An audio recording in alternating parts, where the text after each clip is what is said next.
is knowing how much your product or your services are worth. I'd say the trick to that is just finding out from other, that market, just going out to different businesses and finding out. This is Blair Durham with Black Wall Street Today, your media hub for all things Black entrepreneurship, politics, news, and events in Hampton Roads and beyond. Would you like to be a guest on this show? Well, you're in great luck. The link is in the show notes. And now your beautiful guest host, Sebrina Brown. Greetings. Stay locked in. Thank you, Blair Marcia, for having me this morning. And I'm here with the very prominent Mr. George Berry. The incomparable. And I'm just excited to meet him for the first time, and he's quite personable, and I'm excited to hear about all the things he wish he knew before he went into business. But just to share a little bit about what George does. George, just share about what you do being in the transportation industry. I'm impressed that you're connected with a company. I know that you took it over. There's been in existence since 1976. So tell us about what you do and the benefit of connecting with a franchise. Right. So essentially, well, thank you for having me on first and foremost, and praise God. Praise God. So essentially, FTBT Transport is a subsidiary of Pioneer Transport. So as FTBT Transport, what we do is we serve as a dispatching hub, so to speak, for independent contractors, truck drivers. And my staff basically dispatches them import and export containerized loads to haul to various warehouses throughout our region. So that's what we do in a nutshell. We handle all the administrative paperwork, and we ensure our drivers are settled every week, and we provide as a support network for them. So that's generally what we do in terms of the operation of the business of FTBT Transport. Now, are there many Black-owned businesses in your field? Black-run, minority-owned? It's not very many. It seems to be hard to. I think more minorities are into the driving aspect of it and not so much of the running of the operation. I took on this feat because I wanted a location, a business that, other minority truckers could feel more secure in a sense. They feel that there's integrity and folks that look like them, represented behind the desk as a terminal manager. So that's why I took on this position, started this business. Excellent. And before we get into the things you didn't know, how are you helping to engage minorities or mentor minorities into what you do? Well, I started an organization back in 2014 called For Truckers by Truckers. And with that organization, that pretty much it's advocacy for the port drivers in Hampton Roads. And through that organization, I've just been able to be more, I guess you could say, active, or being able to communicate more with other minority truck drivers, and just talk to them more about what we do and what we're there to, how we can benefit their needs. If anyone is interested, how would they contact you? How do they contact you? You can find me on LinkedIn, George Berry. You can go to For Truckers by Truckers on a Facebook page, and you can connect with me there. And Pioneer Transport VA on IG. So those are some of the ways that you can contact me and reach out to me. Now, I share with you, I'm on the other end of this trucking, having retired from the United States Postal Service after 35 and a half years. And I've always been impressed with those who, first of all, the drivers who drive those huge trucks and able to keep their commercial license. And so I do understand palletization, but there's something unique about the fact that you can carry a palletized load. So can you share that? Right. So generally most of the loads we carry are import and export. So they come in on those big vessels. If you if you're familiar with what the news in terms of what happened last week, there was a large cargo vessel that got lodged in the Suez Canal. And they had it could carry up to 20,000 containers on one vessel. And we're talking 40-foot, containers.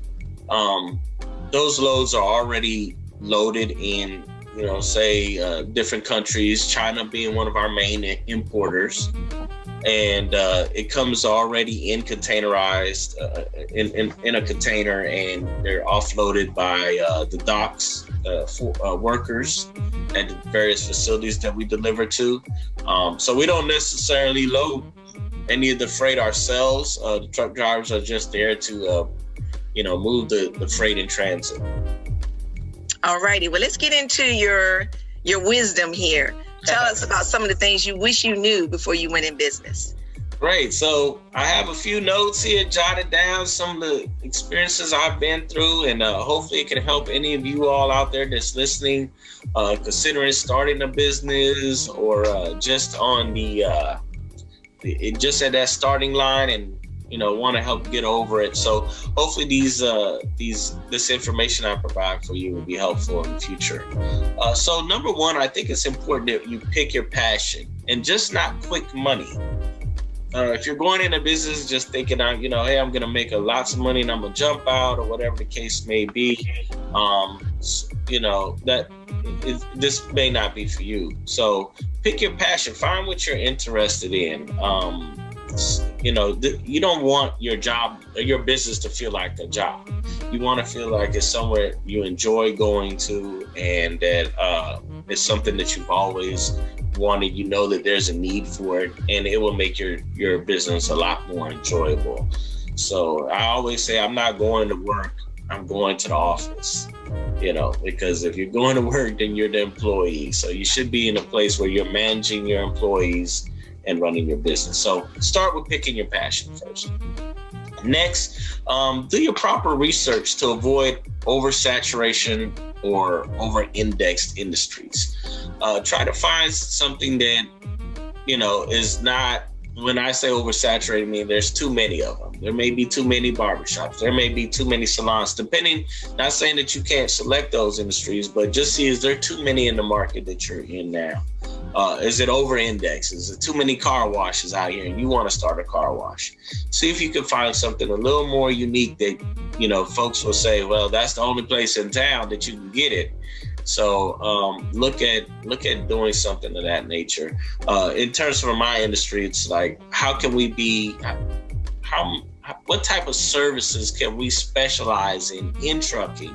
Are we carrying overweight? Are we carrying hazmat? Are we carrying flatbed loads? Just find a way that you can stand out from all the other businesses or companies in your area. So do your proper market research for that.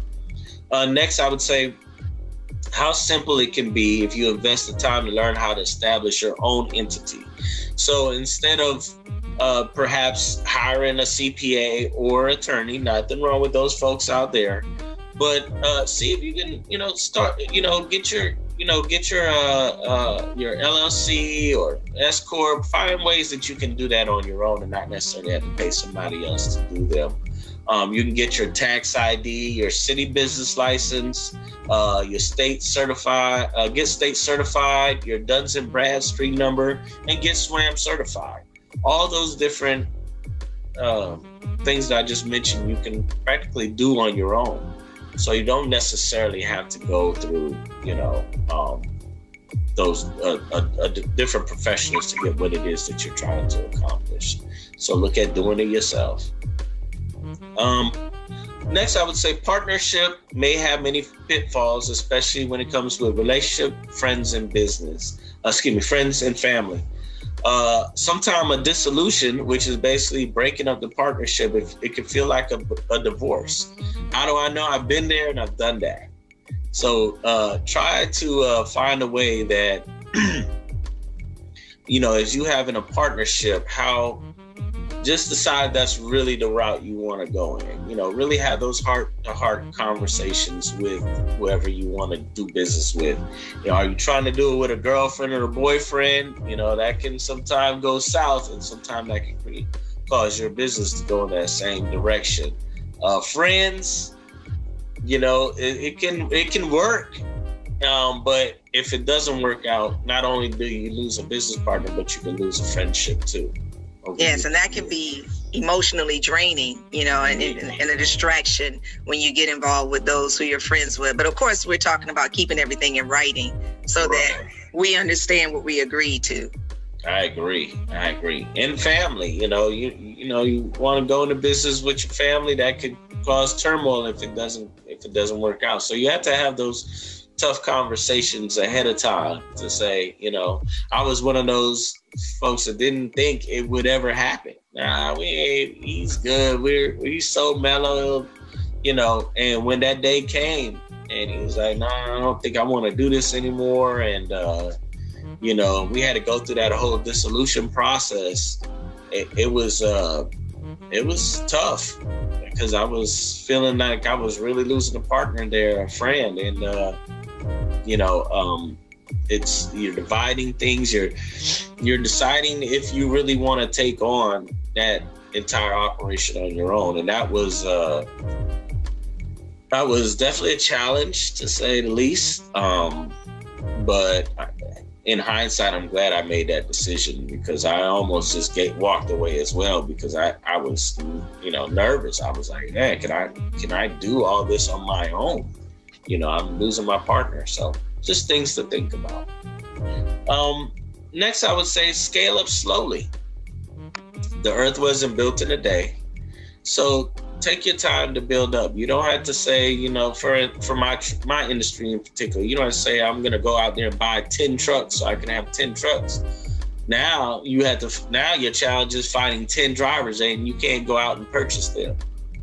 You know, you have to be able to find qualified drivers that want to stick around, you know, for a long time to come. So sometimes just going out there and buying all this equipment and you don't have the resources to put them in, then that could be problematic for you. So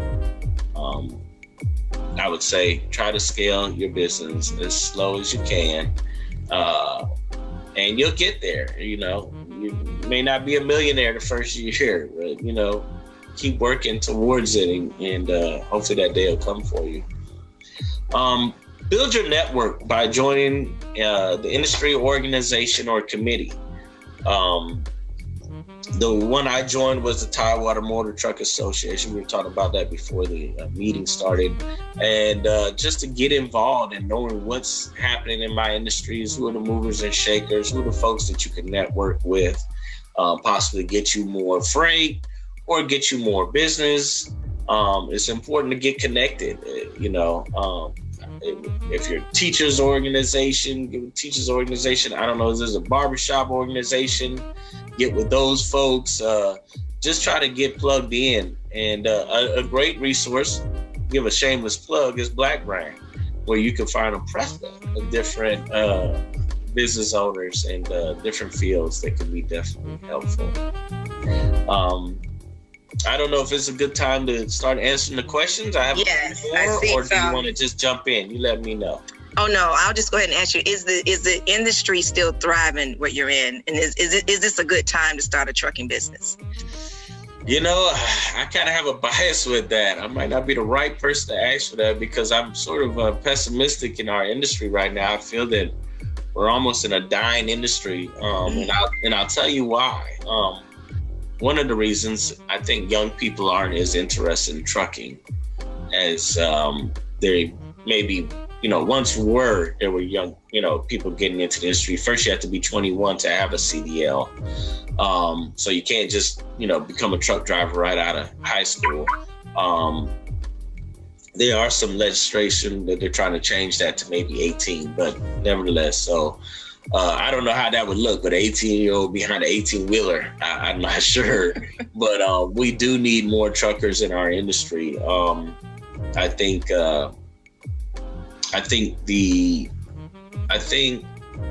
that how can I say this? Some of the requirements in terms of criminal background have to be met in order to be a truck driver. And that can weigh heavily on, how many qualified drivers you have out here, especially when the majority of them are minorities. And a good driver's license overall. I used to teach driving schools, and some of them would come in and say, driving record, right? That's another factor. If you don't have a good driving record, and with my agency, you have to have at least 2 years of previous experience. So another thing is the rates. I don't think the rates have been up to par in our industry because of we have freight brokers who really like to keep the freight rates low. It's just like you buying an airline ticket. You buy an airline ticket saying $100 and $200. The airlines ain't gonna be able to thrive off of that. That's why there's been so much consolidation over the years. It's just because airlines have tried to keep them fares low, even though diesel or jet fuel prices are going higher, parts are going higher, maintenance costs is going higher, wages are going higher, but yet we're still trying to only pay that $100, $200 airline ticket.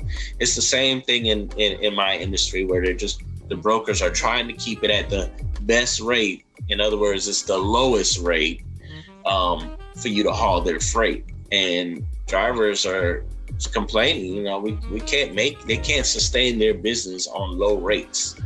And if you go above a threshold, then you may not get the freight opportunity at all. So it's really a balancing act of keeping your drivers happy and keeping your customers happy. So to say I'm just a little cynical in terms of the industry, but I think there's a lot of folks that are doing other things in terms of starting up autonomous trucks. And those are the self-driving trucks. And they are already testing those on the road because I think they know something. They know that they're not going to be able to keep, this industry going if something is not done in terms of getting more qualified drivers or find a way that the trucks are driving themselves. So, that reminds me of our discussion prior to going live, where you shared if there is we said it in the interview too, where if there is a saturation, where can you be unique? I mean, I know the costs have to be low. I think about the Walmarts, the Walmarts of the trucking industry, so they can drive the costs lower. But what is George doing that's unique? I mean, are you guaranteeing on time to, being on time of the window, whatever it is to give you that competitive edge? Because people will pay for service. Right. Now, I've noticed that people will pay for service. So our competitive edge as small businesses can be our service. So I have another question for you. How do you navigate the staffing aspect of your business? How do I navigate it? In terms of hiring or just how as far as keeping up, do you have full time? Are they how do you work with the salaries, especially during this time, like you said, with business is slow? Gotcha. So, they have this big push for the $15 an hour minimum wage. And I've really, as a small business, it is difficult to often, offer employees that. But you got to realize that is a sacrifice. In order to get the skilled workers that you need, the competent workers in your office or serving your business, you have to be able to pay reasonable wages. And I have 2 full-time employees. One is out on medical leave right now. So I had started a new one. She just started training about almost 2 weeks ago. But she's picked up really quick. And I specifically went after individuals or candidates that have had prior trucking experience. I have done the try to train them, grassroots green right off the street, and that is not all that didn't serve me as well as finding someone specifically, that has experience in my industry. Because folks sometimes hear dispatch like, oh, I could do that. But if you've never done it before, know the terminology, because it is a whole new language you have to learn. It's just like, I can't walk into a medical building and say, I want to be a medical assistant. I have to know that those acronyms and terminology and so on and so forth. So finding folks that have experience in the industry was critical to the success of my business overall. So what I admire about entrepreneurs, especially running an operation like yourself, we can be in it. Like you may have been a truck driver and you start the truck driving business, but you don't know the financial side of it, or you don't know the warehouse management side of it. So I admire those CEOs. Of course, they have the skill sets to manage, but you want to know something about that department so that you're not getting, I would say, cheated. Even in where I work, right? We had contractors that did all this computer work. Right. The VP didn't know. The VP had to rely on the IT executive to know, because you don't want somebody charging you for hours more than is required. So what skill set is required in order to be a good boss, in your opinion? Well, that's actually pretty excellent that you mentioned that. I started out as a truck driver, and I still have my truck to this day, and I will I'll probably jump in my truck a little later on today to help out where I can. For me, it is important that you know all the different aspects of the business. So, me having 10 years prior experience as a trucker, me getting behind the desk now and doing the dispatching just fell in line. It was a little, there was some learning curves there, definitely learning how to price your services, and that can happen in any industry, quite honestly, is knowing how much your product or your services are worth. And I'd say the trick to that is just finding out from other, that market, just going out to different businesses and finding out, throwing those feelers out there to find out, how much the services or the, how much you should be charging for your goods or whatever the case may be. So it was important that I can tell, candidates who want to drive for my agency that I've been a trucker and I still am a trucker. So knowing that I come from that background is often very helpful. I know that we probably have some more questions coming in. Okay, what realistic viewpoint do business owners need? Now, during the pandemic, you experienced a shift in your role that required more of yourself. You even said, which I think is admirable, that you'll jump in the truck yourself and help in. So be transparent about it and help us understand that it isn't always a cakewalk. Or was it a cakewalk for you? Was it a cakewalk? I can't necessarily say that. I think every day is a unique challenge in my business and perhaps in other folks' business. But every day it's like, what is new today? That's what keeps the vibe and the energy going. It's like, man, it's gonna be something new today. And I like to be a problem solver. I like to see what the issue is and try to do some critical thinking and how it can be resolved and how we can move forward. So I wanted to answer this question: what realistic viewpoint do business owners need? It's definitely, I guess a viewpoint of succeeding. How do I get to the end goal? How do I resolve this issue, as we were just talking about? So that would be the answer to that question. And I think, Blair, there's another question. Do you cover your drivers with a legal service? The drivers have options. They're mostly independent contractors, so they're not my employees. The only employees I have are inside the office as the dispatchers. But they can always find Legal Shield and other legal services that they desire to have. So. We have some questions from Facebook. Okay. Did you evaluate your insurance options for yourself? Did you evaluate them for yourself or your business beforehand? I spoke with an insurance company, and they evaluated, what my needs were, and that's how we decided to go from there. And in terms of insurance, what I did offer my employees is AFLAC. So we've had representatives come in and speak with them about the various options, and I provided a benefit for them. But I don't have an insurance in terms of health and vision for. There's an option that they can use from our corporate office, but I don't offer one myself. But in terms of general cargo insurance, we do that through our corporate office. I'm really not involved in that. And the general liability within my office, I am covered through that. So. Well, that's one of the benefits of having a corporate office, right? That you have someone that can handle some of those administrative aspects. Indeed. What do you suggest for someone who has recently finished trucking school, George? They're top of the class and they're looking to drive. Are you looking to hire any more drivers? So as I was speaking to earlier, I'm not able to hire truckers who are right out of school, but a great benefit for drivers. Luckily, I was able to be given a break when I first got out of trucking school, and I went to a company called D.D. Jones, which was local.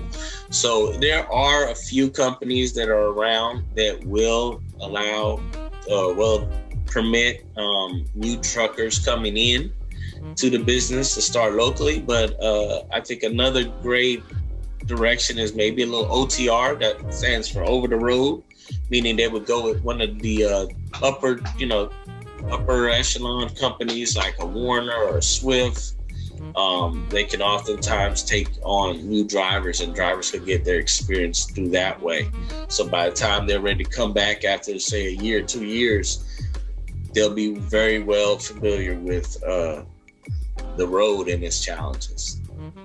How long should one wait to try to obtain their own truck to drive? So is it about the dispatch connection to keep a driver, meaning their husband, on the road? So let me go back to that question. That was weird. I waited 1.5 years. What I wanted, I started off as a company driver. I wanted to get familiar with being in the truck and watching other owner operators and how they conducted their business and the freight that they chose, and how were they able to, understand their value and what they were bringing forward. So I would say, I'd take at least 1 year to maybe, make that decision, 1 year to 2 years, and then I would go after maybe buying a truck. I enjoy, while the questions are still coming in, I enjoyed what you mentioned earlier about your passion. We know that's so very important. The old saying is, do what you would do for free. Yeah. Because, there has to be intangible benefits. Because when things, and we know they're going to go wrong, when they go wrong, when we're going through a hurdle, we won't be so quick to retreat, because this is our passion. This is what we enjoy. It's what we would do for free. And sometimes it is what we do for free, meaning you give away something to gain that customer. We call it a discount, a discounted rate or an intro rate. I do this for free just to be connected with you. So have you done that? Have you worked with other businesses? I want to be connected with you so that I can say you are a client. Right. And yeah, that is the case. And depending if I'm doing a, substantial amount of business with you, I will cut a broker a little bit of slack on a certain rates. But I still have to have it where it's still, I can still appetize the driver who has to deliver that load. It still has to be something that they want to do, for that rate. So I have to be very careful. And sometimes it's just a nickel or a dime here or there. But sometimes it's like, they gave me a discount, or they knocked a little bit of storage off of my rate, or whatever the case may be. And so that can be a helpful tool along the way. I'm trying to attract more drivers right now. So I have created an initiative for $1,000 sign-on bonus for any drivers who, want to drive for my trucking agency. We have to put that out there. Yeah, no, shameless plug, little shameless. Yeah, Blair will put it out there for you. Oh yeah, she will. I appreciate her so much. So I had a few more things I want to wrap up on the things I knew, and then we'll get back to another question. Is that okay? Sounds great. Go ahead. Okay, just a couple more. So, some other things I want to tell folks is to find competent staff. Preferably someone that has experience already in the field of your business. Newbies could take a lot of time to groom. If you are the true definition of a boss, when you are a boss, my phone just okay. When you're a boss over someone, and so you calling yourself a boss and you're doing all the work, I don't really consider that individual boss. So you have to get to a place where you have competent staff on, and you can leave your business and they will run your business as if you were still there. That can be challenging, but it is very possible to do. So keep that in mind as you begin to start your business and who you want to hire and bring on. Last but not least, I would say is my greatest advice I ever received from another business owner was to run your business or your business will run you. So I want to end my little list of items with that last statement, because it's very important that you have to keep control over what you have going on. If you're absent and when you come back in, it's in chaos and disarray, is because you did not, keep an eye on your business or stay informed of what was happening. So I would always say, try to, stay plugged in what's going on in your business, even if you hire some folks. So you can always jump in there in case something happens where they're unable to work or whatever. You can jump right in that seat and be able to keep everything flowing. I had to sort of learn my business all over again. For the past year, I sort of stepped back. I was kind of chilling at home, sleeping in, just getting a briefing every day. But as things were falling apart in my business, I had to get back in there, and I'm glad I did at the time I did, and just learning how to do the dispatcher's work, from the bottom up, so that we could sustain ourselves. So that was important. How are you an advocate? Are you an advocate, a voice for what you do? Or I don't know. And it doesn't have to be just people going into the trucking industry. It could be something for the truckers. I mean, I've seen on the news how truckers during COVID couldn't even use a bathroom. But, however you want to share, how are you an advocate for what you do? Right. So for me to be able to be an advocate, I was actually asked to be on one of the Port of Virginia's board for motor carriers. And sitting on that board the last 3 years or so, I'm able to be that conduit for port drivers. If they have any grievances that they need to bring to the Port of Virginia, I'm that mouthpiece for them. I serve as that so that I can maybe bring about changes that they need to see happen on the marine terminals and throughout this industry. So that's how I've been able to be a voice, and also just using social media as a platform. Our Facebook page, For Truckers by Truckers, has over 3,000 folks up there that stay engaged quite frequently, with what's happening in the industry. So we also created a text notification service to keep drivers plugged in and what's going on in the business and industry, because everybody as truckers, they don't all meet in one central location to clock in. Everybody's in their separate trucks and everybody's going down the road and doing their thing. So I think it's important that we keep, for my industry, the drivers plugged in and them feeling that they have someone to stand up in their corner.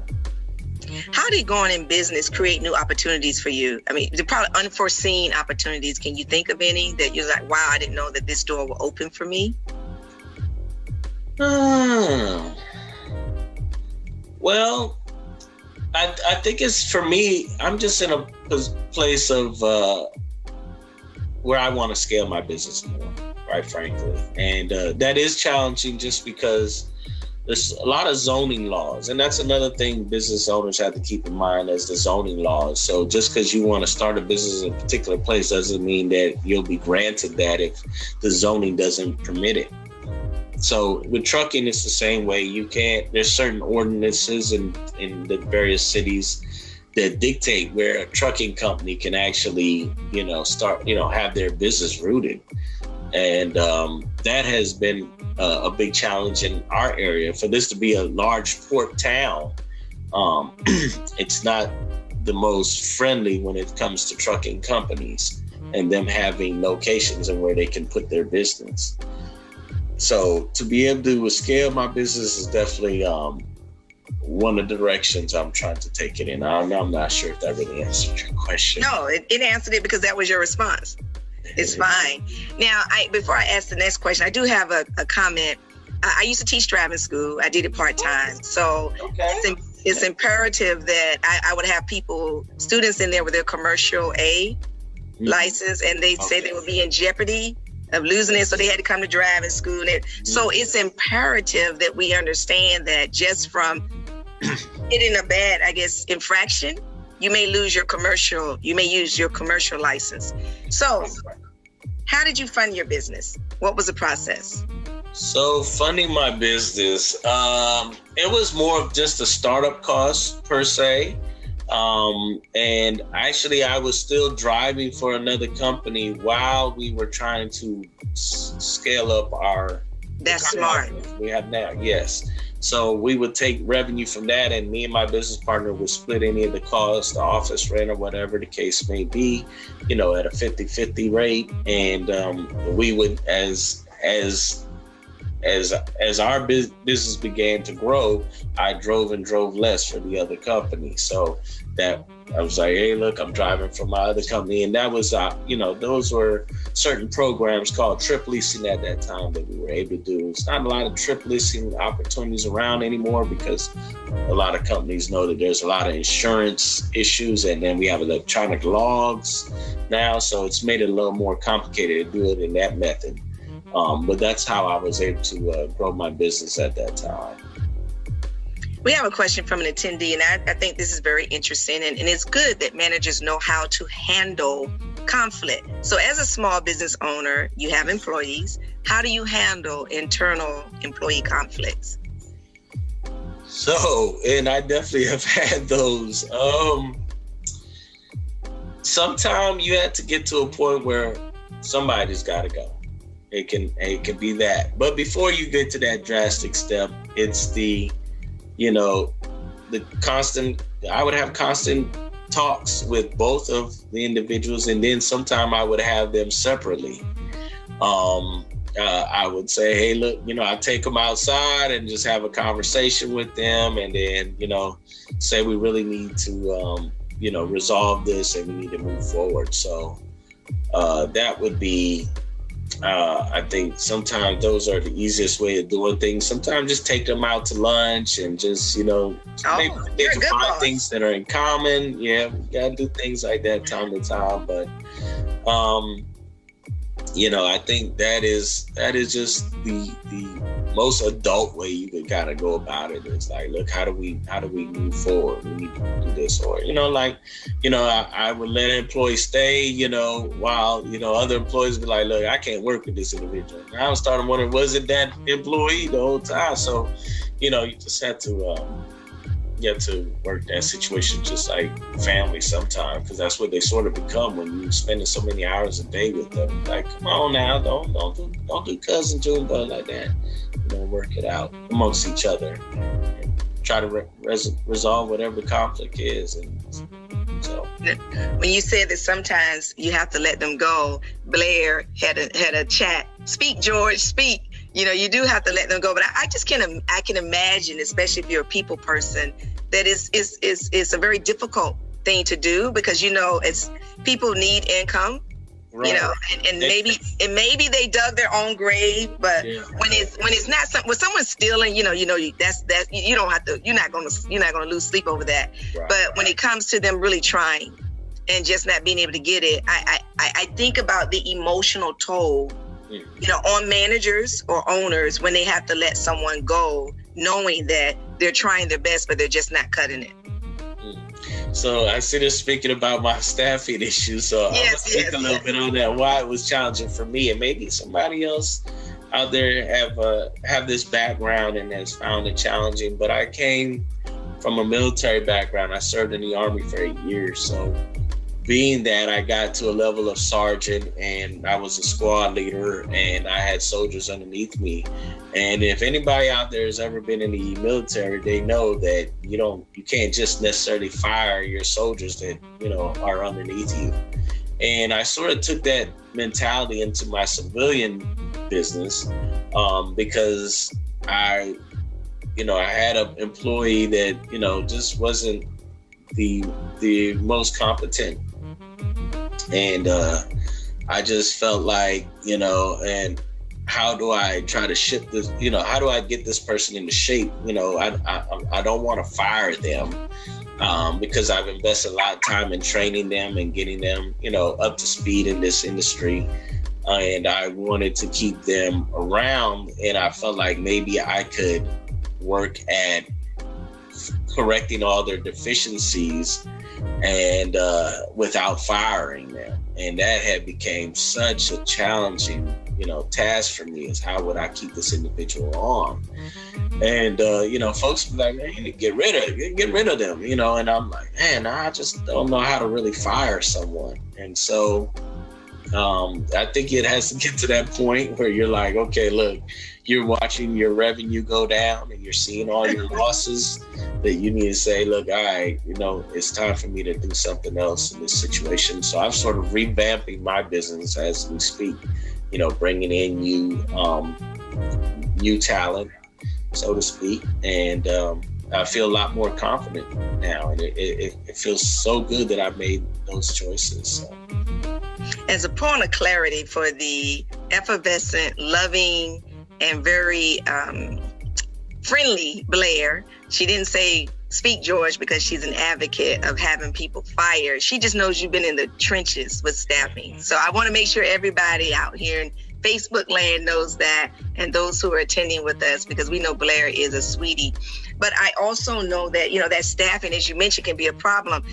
Me, having retired from the U.S. Postal Service with unions, I mean, you just can't fire. So, you're dealing with conflict with the union. You may want to fire them, but you have to work with the union. And it's not that the union is an advocate for those who don't do their work. They're just an advocate for those who pay their dues. They're trying to help them to stay. So that can be another challenge if you're working with a union, or if you're working with someone who is, everybody has it, every company has it, that leader. It's not a union, but that leader, that person that everybody, most of the employees look up to. So you have to get a buy-in from that leader, because that leader is the influencer, so to speak. And we may not want to deal with it, but we have to deal with it, because that is the person that the people listen to, just like the newbies when they come in. Sometimes we don't want them exposed to the negatives, right? We want to put them with someone who's going to train them, who's going to give them, I would say, a balanced perspective of the company. Now, I know that for drivers, I don't know if this is the case for your company, they have allowed them to have, I guess because long distance drivers, allow them to have someone in the truck with them. It might be a pet, it might be a spouse or whomever. So is that the case for you? I don't know. Tell us about, I don't know if you have long distance drivers. Well, our drivers are mostly regional, so they probably go out 200 to 300 miles and then come back. So typically they don't sleep in the truck. It's very rare that happens. But there are drivers who want to, sometimes, really that should be an additional rider on insurance. If you have an additional person in your vehicle when you go to across the country, or even just riding in your truck as a whole. So it depends on the terminal that you drive for. Mine particularly, you really shouldn't have an additional driver in there, because really this is your job. How many people are able to bring their spouse to their job with them every day? Good point. Right. So the pet's not a big issue, but bringing an additional human. So if you get in an accident, or God forbid something like that happen, and you have somebody else that's in your truck with you really kind of unauthorized, then that could create, problems along the way. So that's sort of a gray area. And so it depends on the trucking company. And everyone, we still have time, of course, for a few more questions. I want to continue, George, with the HR aspect.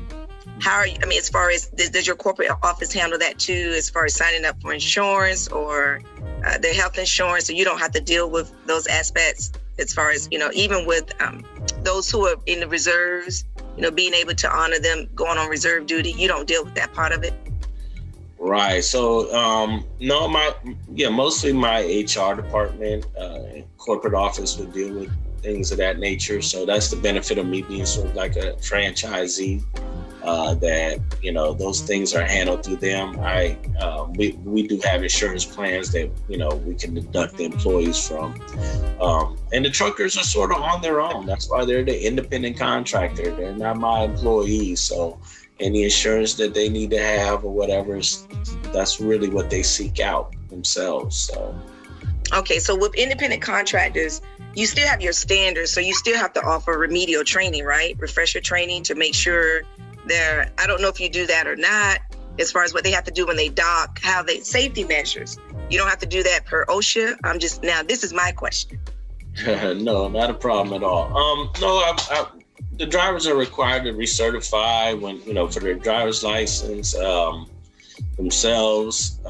In terms of safety, we try to offer a safety refresher course every year to them. But we pretty much allow them to operate because they're basically operating a business as well. So they're there to do what they have to do to keep their business, in compliance. Whether that's drug and alcohol testing that's required, and anything else in terms of their TWIC badge to be able to get on the port. They have to renew their credentials for that. So there are little instances in where the drivers have to maintain their business. One tip you shared is about networking, getting in organizations where we can network. What was your advertising budget like? Did you do anything where you did any type of advertising where you put your name out there? Right. So you can share that about us, maybe some pitfalls, maybe some areas where you wasted money and you wish you hadn't done that, just when you're learning it, when you're first starting out.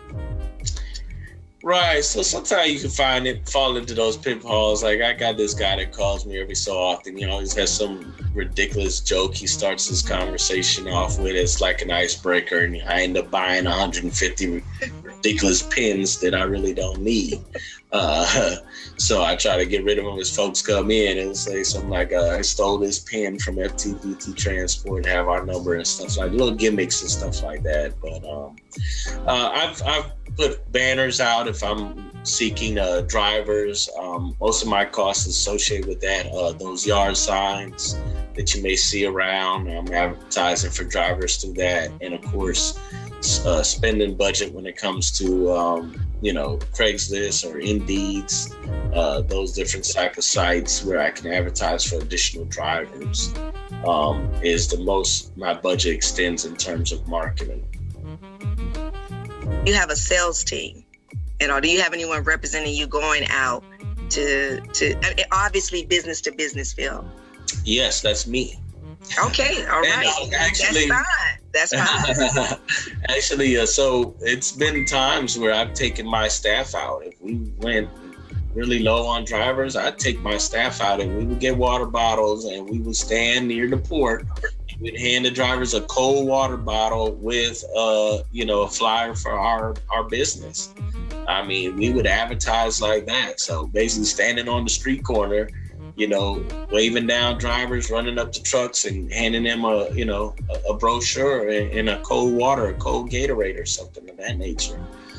We went to those extreme measures, and we just do what we had to do to keep, our doors open. Luckily this year, I've received a lot of funding through COVID relief funds and grants that I've been able to apply for and be successful with.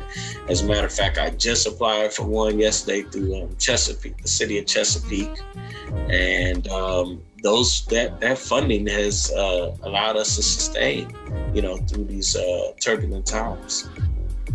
Well, George, this has been rich, quite rich. I want to recap what you shared with us. And of course, I took my notes. You said to pick our passion, which, we talked about, what we do is our passion will help us to hang in there. Is what we would do for free. Do our research and to avoid creating a business that's already saturated. And if we're going to create a business that's already saturated in our area, find something unique. We need to have our niche. What makes us different? What do we specialize in that everyone else doesn't specialize in? How can you establish your own entity? Of course, do it on your own. You don't necessarily, for me, I'm going to trademark. I should have been done this. Trademark my name. I'm in the process of that, just about done. Get DUNS and SWAM certified. Do what you can on your own. Try to find a way to select a partner if you want one. Make sure you want a partner and understand that there's a risk in that. Scale up slowly. Take your time in building your business. Learn the ropes first. Find competent staff, preferably someone with experience. Run your business or your business will run you. So that is rich. And I didn't know if you have any parting comments, but before I give you the floor for parting comments, I want to share with everyone that I am founder and CEO of Girlfriends Tea, and we have an upcoming conference this Saturday.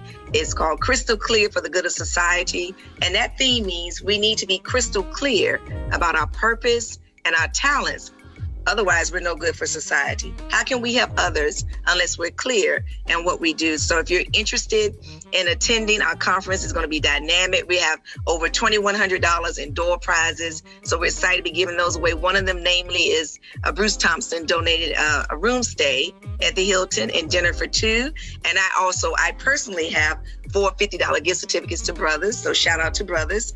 Excellent restaurant. So at any rate, we want you to check us out on Eventbrite and join us if you see that that's a good fit for you, and we hope it is. And I also have my brand new tea line. I'm actually sipping on some of my tea now. So you can find out more about me at girlfriendstea.square.site as far as my products go. All right, George, I'll give you parting comments. And Blair, I want to thank you and Marcia, but especially you, Blair, for the opportunity to come before your people, because I know that you don't trust everyone with your platform. And I'm honored to have participated in this interview with George. George, what would you like to say? Well, I'd like to thank you first, Sebrina. I think you're an excellent host. You made me feel very comfortable. And Blair, as always, the love is there. We appreciate you so much for what you're doing with Black Brand and what you're doing for our community. I'm not, so you might have heard me do a lot of stuttering and stuff like that.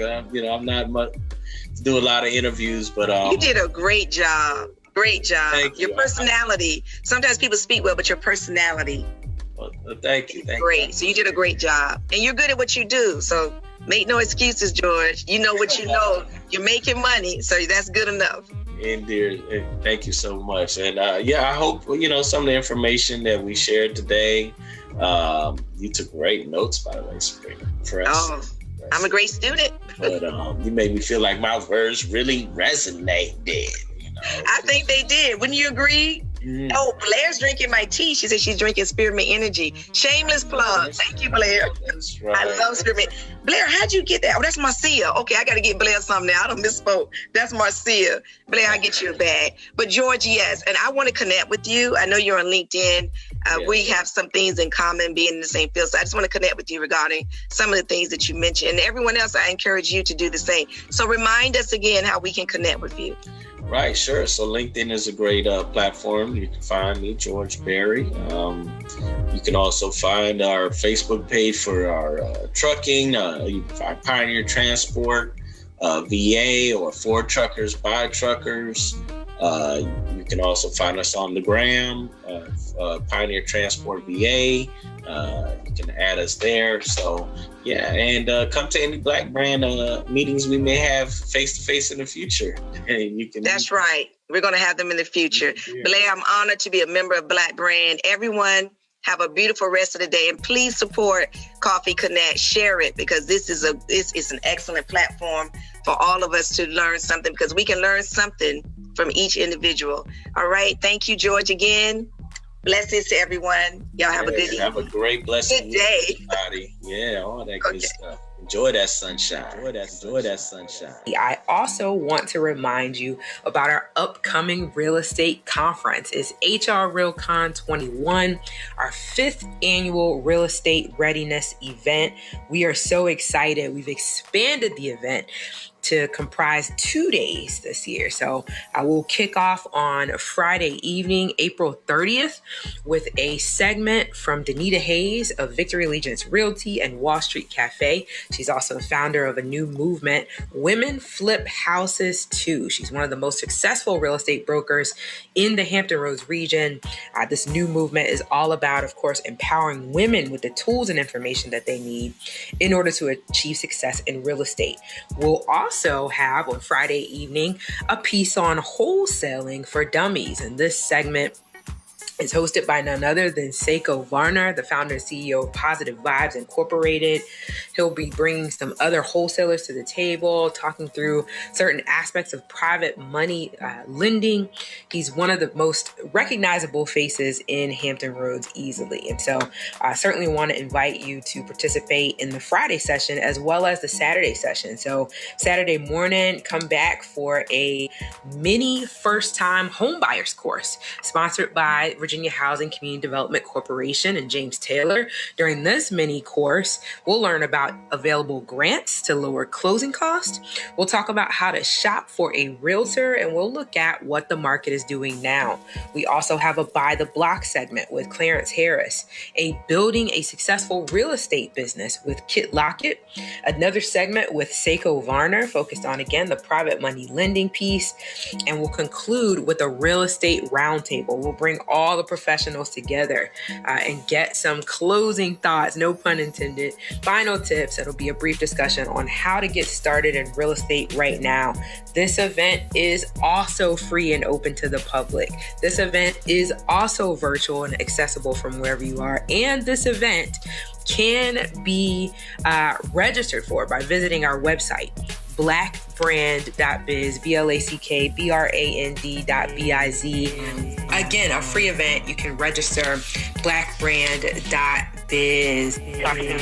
This show was brought to you by Positive Vibes Incorporated. Do you need your credit fixed? Give us a call, 757-932-0177. Stay locked in. Phenomenal. Stay with us online at Black Wall Street Today on Facebook and Black Wall Street Today on Instagram, and then follow us on Twitter as well at BWS Today. We look forward to talking again next week. Have a wonderful week. I have said and I will continue to say that the most important priority for the Black community is the Black community, not a particular political party. Phenomenal. Hey, yo, when I say black, you say Wall Street. Black Wall Street.